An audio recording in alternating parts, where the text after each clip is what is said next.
the only purpose of man's sojourn on this earth is to seek God. Okay, that is the first. But before that, I want to ask you one question which can be finished in a moment. When I told you, when you individually ask me and call upon me, I'll give you a one-on-one. How many got the experience of that? Raise your hands. When you called me one-on-one. Okay. Naturally, those who didn't call me with sincerity didn't get an experience, so that answers itself. Okay, now we go to the Omkar. Why we are doing this? Because in this schooling, we are talking about other than your physical body, your emotional body, your mental body, intuitional, what happens? So when I chanted the Om, how did the quality of your breath change? Anybody wants to say anything about that? Yes. Okay, yes. My breath slowed to about 2 per minute Yes. at that time. Yes. So it slowed. What else did it do? If it slowed, did it stop? Or did it lengthen? Lengthened. The amount of time it took for one breath was longer. Okay. Did you feel anything in the breath? Did you taste anything? Did you see anything? Extrasensory perceptions in the breath we'll talk about. What did you see in the breath? What did you taste? What did you touch? What did you feel? Okay? You felt the slowing. Okay? Next. Yes. There was a light, there was a very motherly or fatherly warmth, and the breath was very deep, as if you're seating in Mother Earth and then going all the way home. So was the light there before it came when I said, when you asked me that happened, is it? Only after you asked me what happened, I'm talking. When you individually called me secretly, mentally, Gurunath, help me with my breath. That's the time what happened. That's what I'm talking about. Have you understood? Okay. Yes, the lady. Yes, more light in third eye and less chatter, less questions, very tranquil. No. So your breath was not moving, it was in the third eye, right?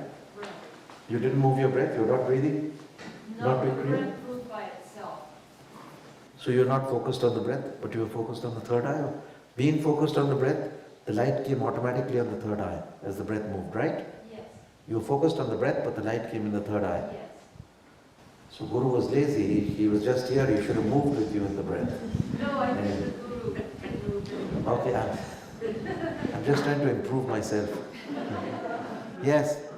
No, when you took us into the Om, the entire dimension of individuality broke down completely, and it was just one huge vortex of prana pod. But in context of that, there were tide pools of the pran and pran inside the pran and the pan, which wasn't just us working out, but it was inside my own kriya. So it literally, it was just, and what I realized was, where the infrastructure of us has 7 chakra systems and 72,000 nadis, you must be working with something like 108 trillion nadis, because you could feel all of that correlating. And it wasn't just activating Shasta, it was going all the way through the earth and breathing the earth's own prana. Yes. I'll tell you one thing, it's very simple to work through 183 trillion or zillion nadis. Because if you have no ego and you have no mind, it can be done. And the consciousness, the solitary singularity is everywhere and nowhere at the same time. So for it, numbers don't matter at all. Why they don't matter? Because it is spirit and matter is matter. Matter is very small, very small. Spirit is all pervading. So that's very good.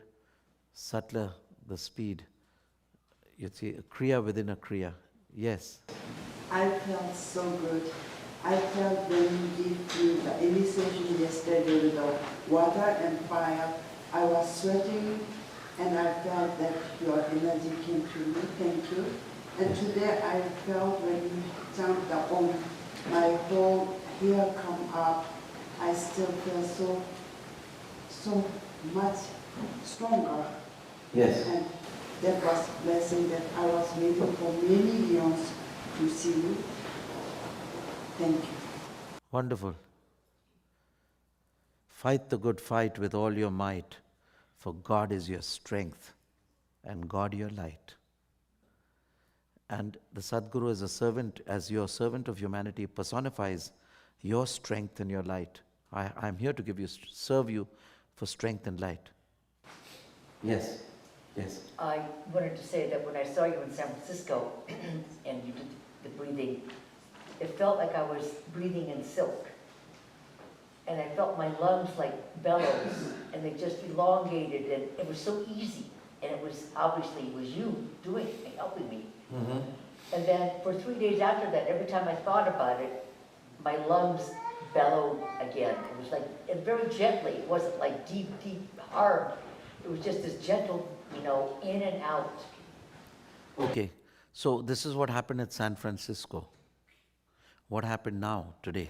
Today, it felt like pure air, purified air. Good. So now we are talking about the Om. As I chanted the Om, the quality of your dimension changed. Anybody has any more to say? Yes. I came the breath. What did she say? I became the breath. I became, yes, of course. That is very good. So when you became the breath, you transformed into the breath, which is a very good way of meditation. The quality of the breath, did it lengthen or? It must have lengthened every time. It became more expansive. Yes. Lady in the front. Yes. I noticed the tip of my tongue started to vibrate because I held it in the back. And when I asked for help, which I actually had to do for help more than once, it would lengthen for a little bit and then go back to normal. Yeah, so your asking is feeble. If you ask and I do it and hold on to that, then it's good. If you hold on to that, it's good. How would one hold on to that? By keeping the degree of concentration of your asking. When you are asking with a certain intensity of emotion, Gurunath, please help me. Gurunath, please help me. So the same concentration must be kept, and he will be there because he meets you at that resonant frequency. He meets you at that frequency. If you lower it from your side, then the breath will go back to normal. Keep him at the frequency you asked him. It's all science. Yes?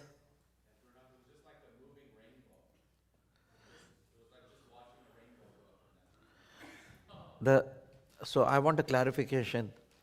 The spine is straight and the bow is bent. So, and the colors I believe are going up and down the spine, 7 colors. But how is it the bow?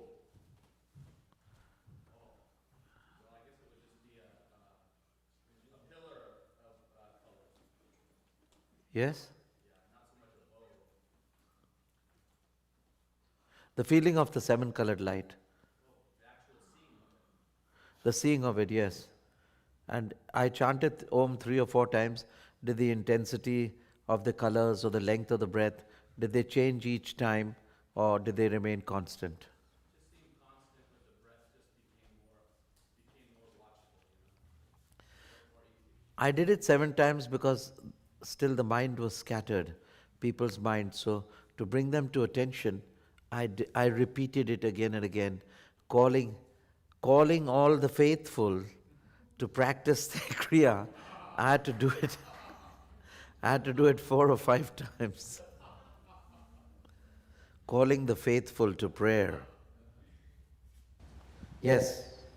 You're going to experience an increase in light and expansion. It was a challenging practice because my body was in a lot of pain, but I definitely experienced a lot of expansion and light.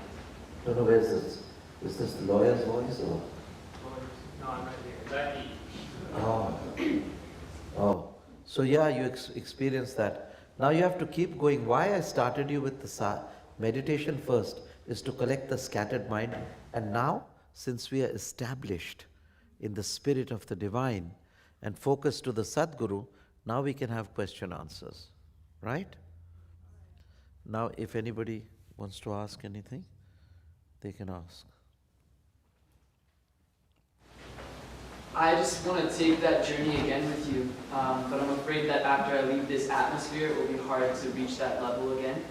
I Who's just want to this? know if, Okay. I want to know if there's a way that I can be sure when I ask, when I'm not here, that I can be sure when you're there with me, as opposed to that it's just something I'm making up. I want to. Is there a way I can know that when you're there after I leave this place? When you call me, I will be there. For this, we have to give you examples of people who've called me already and come here, who were not well and they called me and they got well, who had temperature, who called me and the temperature became normal instantaneously. Like today, all your aches and pains have gone away. Minor aches and pains and tiredness have gone away, right? Okay.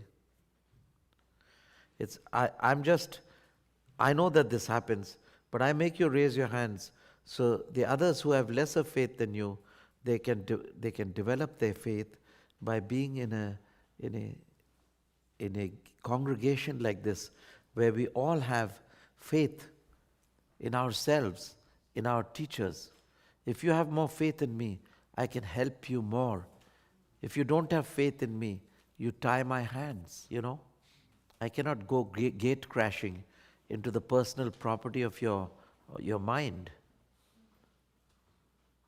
So you have to understand that whenever you call me, I will come. Whenever you call me, I will come. This is definite, right?